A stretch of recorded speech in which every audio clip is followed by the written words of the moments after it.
What if the St. Louis Blues stay at 16 and don't make any trades whatsoever? What do I think they're going to do? I'll talk about that more coming up here on Locked on Blues.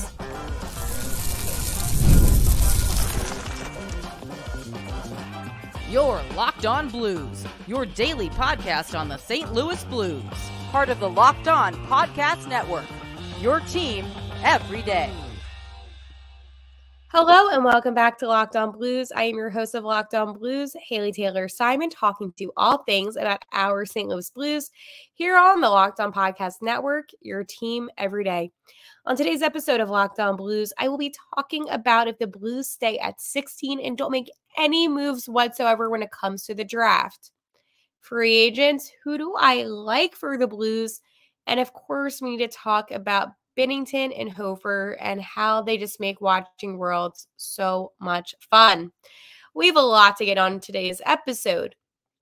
Before I begin, I want to let you know that today's episode is brought to you by FanDuel. Make every moment more. Right now, new customers get $150 in bonus bets with any winning $5 bet. That's $150 with any winning $5 bet. Visit FanDuel.com/lockedon to get started. I hope everybody is having a great Tuesday, May 14th today.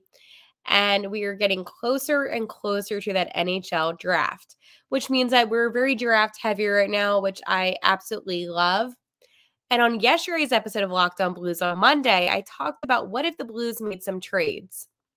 Now, I talked about all the possibilities, right? How we have the one first-round pick, we have two second-round picks, and then so forth and so on. I think for St. Louis, if they stay at 16, I really would like that to be a defensive player. Now, let's go say they made a trade and they had two first-round picks. Okay, fine. Give me a power forward. Give me a guy that's a sniper, but also give me a defender, okay? If they just have that one pick, which they have right now, and if they don't make any other moves, I need defense. I know there's an argument to be made. Hale, come on, how much defense do you really need to draft?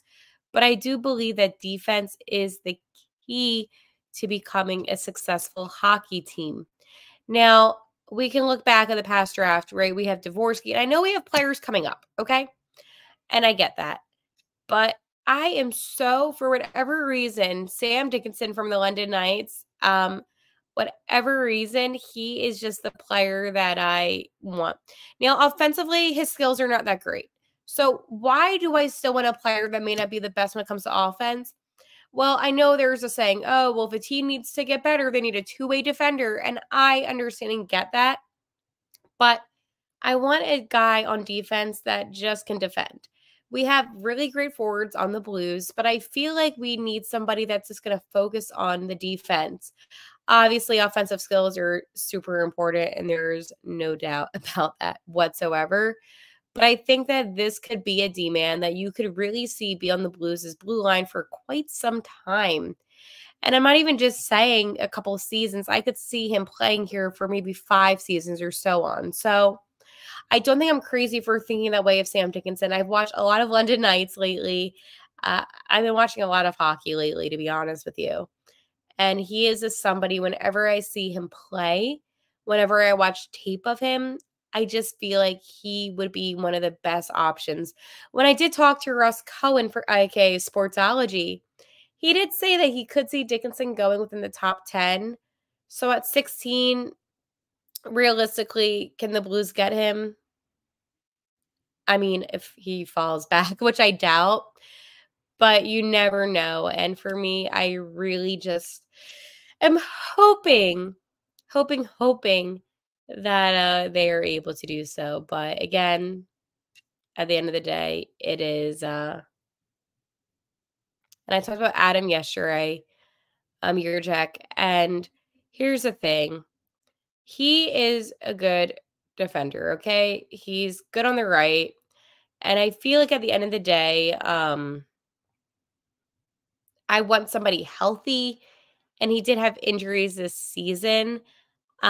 He, again, isn't a great offensive player, and it's fine. But overall, he has a big build to his body in a good way. And I just believe that he also will be able to have potential. But the problem is with the injuries, that's what makes me concerned, because we've seen way too many players that are promising players fall to injury, and I need healthy. And I know sometimes we can't control that. And maybe I'm asking too much, but I would prefer to have a player that would be able to just stay healthy, healthy, healthy. Okay.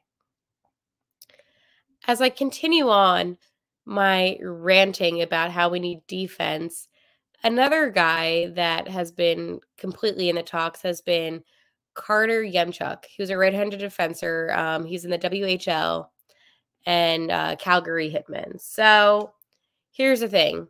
He is good, okay? And he has a lot of ability, okay? Now, he does have a good shot, and that is something that this draft class we don't see too often, is a player actually being good offensively besides defense. But I do believe this. He could fall back to 16. He has big hits. And here's the thing, too. He really could be paired up with any of our guys and still look good on the ice. I know that we always say, oh, we need somebody for Parayko, blah, blah, blah. But you also need to think about this, too. I watched Colton Parayko in Worlds today. He looked amazing as always. He can be paired up with anybody, and he'll still be fine, okay? I know you want that top D line to always be solid, but even if he's not at that place yet, you could still put him on the second or third pair and he would be fine. So another guy to keep in mind. It just gets me a little bit nervous, because here's the thing. You have Zeev, oh my gosh, do not mispronounce Haley because I practice. Boyum. He's a left-handed defender, University of Denver. And here's the other thing about Zeev, okay? He could go top 10. He could. He's being projected top 10 all the time. He's probably one of the most likely to be successful in the blue line in the NHL from all of their rankings. The thing that I feel like the reason why he could fall is just because some of the other candidates, and it's not just the defensive candidates, right? Because there is a good amount of them up in the draft. I mean, I'm not even going to talk about some of them because we're not going to get them. But there's a lot of good centers, good D-men up there. Some of the guys that are going to go top 10, and I'm not going to, because what's the point in talking about it? Dickinson I can talk about because he could fall, but they're really superstars, like to the point where I would play them next season if I could, if they were on my team. But I feel like with the guys that I've named, they could show a lot of promise. Now there's the Blues could not go with a D-man. Okay, Hale, who would they go for and why? There is a possibility that they could go with a winger. And I know that's not what any of us want. That's not what I want. That's not what you want. That's not what anybody want. But there is a guy who I kind of do like. His name is Berkeley Caden. He's a center, WHL, and he was with the Spokane Chiefs. And the thing about him that I think is kind of a nice thing about him, he had 116 points this year, okay? He's a great skater. He really can play well on the power play or penalty kill. So when I see that about him, and I see all the statistics, and I see how he does on the PK, the power play, it gets me excited, and that's kind of what the Blues need. I understand with the lines, right? You have Thomas's, you have Shen's, you have Hayes, you have Walker. I understand, and I get that. But what if you moved Kevin Hayes to a wing position and you put him in? You get what I'm saying? Because Caden can really be in that third line, and you can just have Hayes be on the wing. And it's not a disrespect to Kevin Hayes at all, but I do feel like they need to improve on that third line, especially that was the weakest line this entire season. Even the fourth line looked better. So I do feel like he could potentially be a good fit. My gut instinct and my gut feeling is telling me that the Blues are going to go for a defensive player. Not to say that they're not going to get a center or a winger, definitely not a goalie in the first round, but it is something that I did think about. And I think that overall, what would you want to see that you could think most benefit the Blues if they only had that number 16 pick? They didn't move up, nothing. I'm hoping that some players fall back. Like last year, we had a couple players fall back, but we didn't pick them. And I was like freaking out, but it's okay because I was happy with Dvorsky. But yeah, like the Blues probably will make some moves, but if they don't, they still have good options. So I told you heading into the season, defense heavy draft next season. Hi, it's next season. And I told you I was right because this draft class looks pretty promising. Not as good as last year's draft class, but still pretty promising. So a lot to talk about to break down these players even more. I'm just going to give you the overall synopsis of them. Time to talk to my friends over at FanDuel. It's winner take all time in the NBA and NHL. And FanDuel's giving you a shot to bring home a big win of your own. Right now, new customers get $150 in bonus bets with any winning $5 bet. That's $150 to bet on spreads, money lines, player props, and more. Visit FanDuel.com/lockedon and make every playoff shot count. FanDuel, America's #1 sportsbook. Let's talk some free agents, okay, while we're at it, because this to me is fun. I love free agency. I love talking about it. And I think for me, most importantly, why I think I like talking about free agency is because at the end of the day, there's two things in life that I can always promise you. Endless possibilities and free agency being crazy, okay? So let's begin this madness. I personally, when it comes to free agency, would love some chaos, okay? Love some chaos. Chaos is fun. Steven Stamkos, and I do want to mention him. I know the Blues are not going to get him, but he will be a free agent. Well, he is now that the season is over for them. And by them, I mean the Lightning. But I feel like if the Blues were in a different position and they didn't have the leadership with like Braden Shen, they could get him, but I know they're not. It's not to say that it's not going to suck, but okay. Anywho, it's the same thing with Joe Pavelski. I'm sorry, he's going to be like 40. No one's going to do that. I mean, he's still in the playoffs though, so good for him.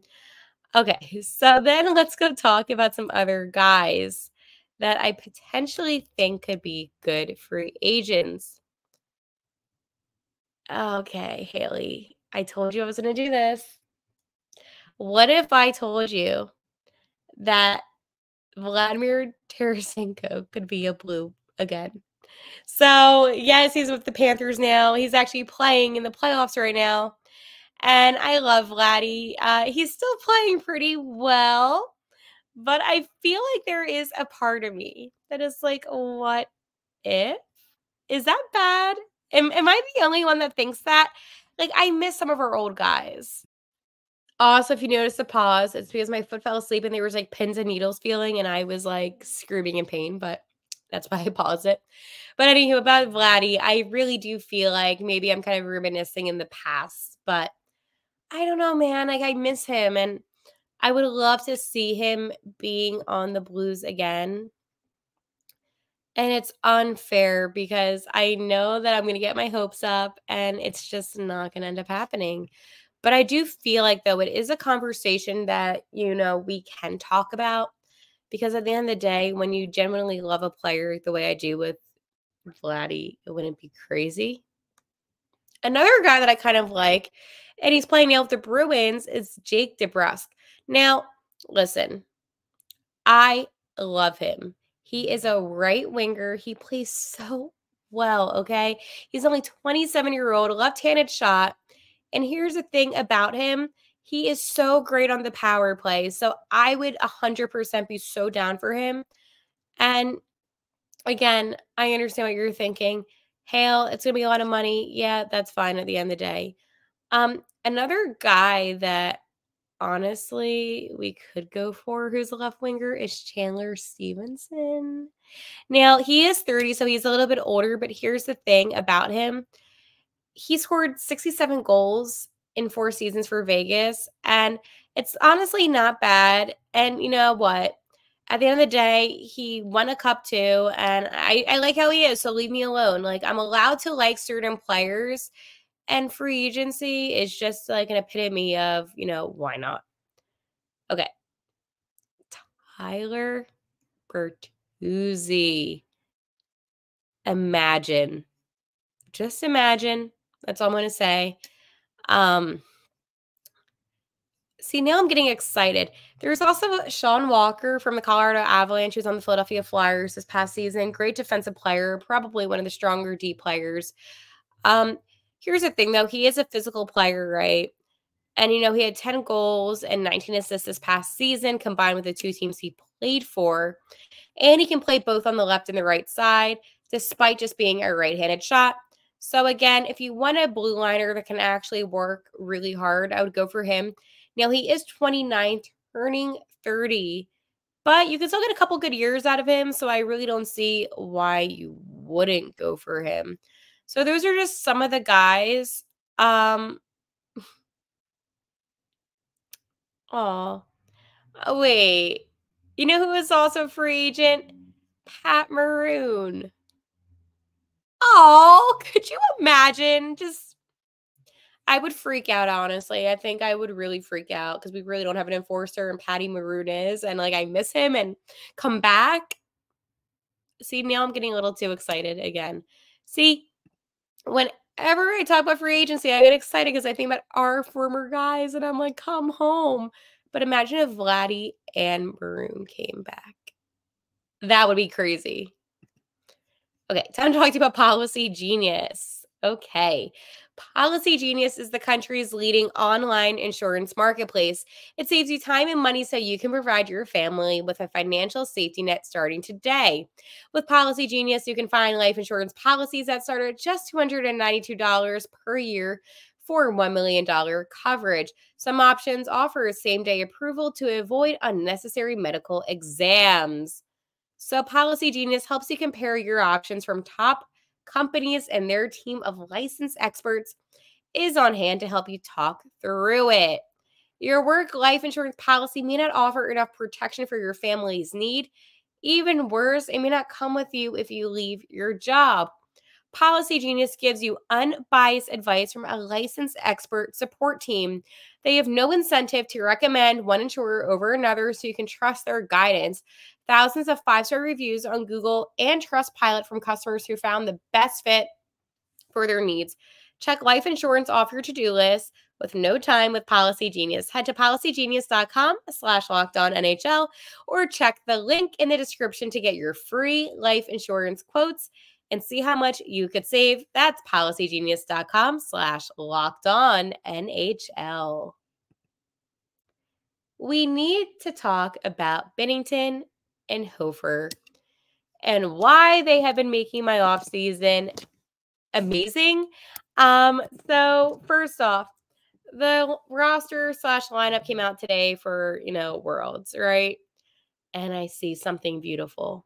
I almost shed a tear, to be honest with you, because I was that excited. But it was of our boys. Yes, yes, yes. It was of Jordan Binnington and Joel Hofer being the goalie tandem for today. And of course, I had to watch. Now, I know what you're thinking, Hale. Are you really that excited? Yeah. Of course I am. How can you not be? I love watching.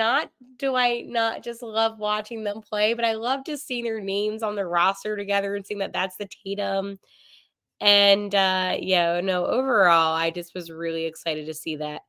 But I'm not going to deny either. It was a tough game. So, okay. 7-6 OT win against Austria today. I get it. Hey, that's not the best score. And I get it. But everyone's going crazy off of Connor Bedard. And I'm not salty. I'm not. But it is like and I know that Bedard had great goals. I got them the win. I get it. But it's too much Bedard. And I think that that's the problem. And, Binnington was in net. I love Binnington. I think he's one of the best goalies, obviously the best goalie in Canada, a Canadian goalie. But it was quite a game. And it's so weird talking about other players too as well. But there's a lot of statistics. So John Tarvis, he is Canada's captain, and he said this grabs our attention. We just have to stay with our game, continue to build our identity, and how you have to manage the swings of emotion. Teams build momentum when they get chances. They build excitement. We have to withstand that and play through it. It was quite a game.